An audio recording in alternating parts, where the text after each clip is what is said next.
বন্ধু কি বন্ধু ভাই? আমি তো জমি বন্ধক দিয়ে সবকিছু ইয়া করে এনে দিছি, তাই বায়না দিয়ে দিছি। হ্যাঁ ভাই, কি হয়েছে ভাই? হ্যালো, হ্যাঁ ভাই, কি হয়েছে ভাই? কি গল্প করেছেন? এই তো আমার বন্ধু কি বন্ধু ভাই? আমি তো জমি বন্ধক দিয়ে সবকিছু ইয়া করে এনে দিছি, তাই বায়না দিয়ে দিছি।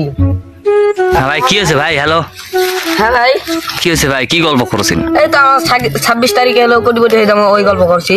আমি হলো জমি বন্ধক দিছি, আর দিছি দিয়ে হলো মোটর সাইকেল, বাড়ি, তারপরে রড এগুলা চলে আসে, হুম। তারপরে হলো এই রাস্তা করে দিবা চাচ্ছ না, এবারই গল্প করছি কোটিপতি হয়ে যাবো। তাই তে একটা নিউজ জানেন? আমি যমুনা টিভিতে খবর লিয়ে আনো। কি নিউজ কদিনই 10 মিলিয়ন কয়েনেতে 1 টাকা 69 পয়সা। কি বাপরে, এই